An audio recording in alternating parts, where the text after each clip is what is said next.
Assalamualaikum warahmatullahi wabarakatuh. Saya Ziyadatul A'mal, CGP Angkatan 10 dari SMK Syafi'iyah Bantar Bolang. Dalam video ini, saya ingin memaparkan mengenai mulai dari diri modul 2.1, yaitu memenuhi kebutuhan belajar murid melalui pembelajaran berdiferensiasi. Tujuan khusus yaitu CGP dapat berbagi pengalaman pribadi tentang bagaimana tindakan gurunya di masa lalu membantu dirinya untuk belajar dengan lebih baik sehingga dapat mencapai tujuan pembelajaran yang diharapkan. Pertanyaan pemantik, bagaimana seorang guru dapat mengelola kelas dan memenuhi kebutuhan belajar murid-muridnya yang berbeda-beda? Untuk dapat mengelola kelas, hal yang perlu dilakukan yaitu yang pertama, seorang guru harus menyadari bahwa filosofi pemikiran Ki Hajar Dewantara, pendidikan harus sesuai dengan kodrat alam dan kodrat zaman. Yang kedua, kodrat alam anak itu sangat beragam.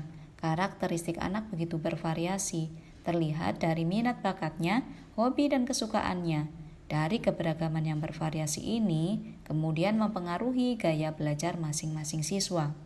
Yang ketiga, melihat keberagaman inilah yang kemudian menuntun seorang guru untuk mengerti dan diharapkan dapat menguasai bagaimana cara mengelola kelas sehingga kebutuhan atau kodrat alam anak dapat terpenuhi. Yang keempat, salah satu cara yang dapat diambil seorang guru untuk dapat mengelola kelas dengan bervariasinya kebutuhan siswa adalah dengan pembelajaran berdiferensiasi. Pembelajaran berdiferensiasi bertujuan untuk memfasilitasi keberagaman gaya belajar siswa, sehingga potensi yang dimiliki peserta didik sesuai dengan kesiapan belajar, minat, profil, dan kemampuan belajar dapat meningkat.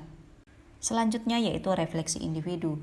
Yang pertama, bayangkanlah kelas yang saat ini Anda ampu dengan segala keberagaman murid-murid Anda. Saya adalah guru IPAS di SMK Syafi'iyah Bantar Bolang, di mana ada 2 program studi yaitu akuntansi dan teknik sepeda motor. Saya menyadari bahwa gaya belajar siswa saya sangatlah beragam, terlihat dari program studi yang berbeda, kesukaan, hobi, minat bahkan bakatnya. Dari keberagaman inilah yang kemudian mempengaruhi gaya belajar masing-masing siswa. Yang kedua, apa yang telah Anda lakukan untuk melayani kemampuan murid yang berbeda? Apa yang Anda lakukan untuk membuat proses pembelajaran menjadi lebih mudah untuk murid Anda? Apakah ada perlakuan yang berbeda yang Anda lakukan? Jika ada, perlakuan seperti apa? Jika tidak ada, apa dampaknya terhadap murid Anda? Untuk melayani kemampuan murid yang berbeda, saya belum sepenuhnya memenuhi kebutuhan belajar siswa, baik secara konten, proses maupun produk. Saya masih menyamaratakan kebutuhan siswa dalam kegiatan pembelajaran. Untuk membuat proses pembelajaran menjadi lebih mudah untuk murid, ada beberapa alternatif yang bisa dipilih. Di antaranya, bisa menggunakan konten yang bervariasi sehingga dapat memunculkan motivasi belajar siswa. Yang kedua, memanfaatkan sumber belajar dan media pembelajaran yang inovatif, sehingga siswa antusias karena siswa dapat mempelajari materi pembelajaran secara konkret. Yang ketiga, yaitu menggunakan model dan metode pembelajaran yang menyenangkan dan melibatkan murid untuk aktif dalam kegiatan pembelajaran. Apakah ada perlakuan yang berbeda yang Anda lakukan? Jika ada, perlakuan seperti apa? Jika tidak ada, apa dampaknya terhadap murid Anda? Tidak ada perlakuan yang berbeda saat kegiatan pembelajaran yang saya lakukan sebelumnya. Dari perlakuan yang sama tersebut, berdampak pada kebutuhan belajar masing-masing siswa yang tidak terpenuhi, sehingga siswa tidak akan berkembang dari segi kemampuannya dalam menyerap materi, dan tidak akan berkembang pula dari segi keahlian maupun kreativitasnya. Yang ketiga, sebutkanlah tantangan-tantangan yang Anda hadapi dalam proses pembelajaran di kelas yang disebabkan oleh keberagaman murid-murid Anda tersebut. Tindakan-tindakan apa yang telah Anda lakukan untuk mengatasi tantangan-tantangan tersebut?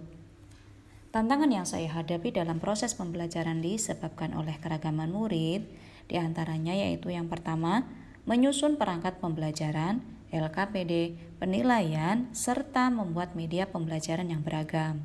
Yang kedua, dalam proses kegiatan pembelajaran, saya harus mampu menguasai kelas, mengkondisikan masing-masing kebutuhan belajar siswa sesuai gaya belajarnya sehingga akan sedikit rumit jika belum terbiasa menerapkan pembelajaran berdiferensiasi ini.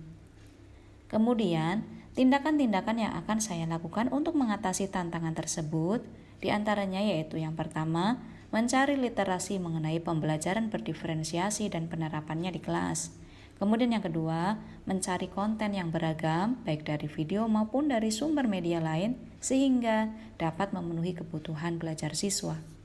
Yang keempat yaitu, menurut Anda, untuk mengakomodasi tantangan terkait dengan keragaman murid tersebut, bagaimana seharusnya pembelajaran itu dirancang, dilaksanakan, dan dievaluasi? Yang pertama, menurut saya untuk mengakomodasi tantangan terkait keberagaman murid dapat dirancang sesuai kebutuhan murid dengan melihat hasil analisis asesmen sebelum kegiatan pembelajaran dilakukan. Yang kedua, dalam pelaksanaan, saya memfasilitasi kebutuhan siswa dimulai dengan menyajikan konten pembelajaran dan mendesain proses pembelajaran serta mempersilahkan kepada siswa untuk membuat produk sesuai gaya belajar mereka. Yang ketiga, evaluasi pembelajaran dapat dilakukan dengan memberikan umpan balik siswa dan dari rekan sejawat. Evaluasi ini dapat memberikan masukan tentang kekurangan atau kelebihan dari pembelajaran berdiferensiasi yang telah diterapkan tersebut. Dari masukan tersebut menjadi pedoman tindak lanjut penerapan pembelajaran berdiferensiasi selanjutnya. Demikianlah video yang dapat saya paparkan. Terima kasih banyak. Wassalamualaikum warahmatullahi wabarakatuh.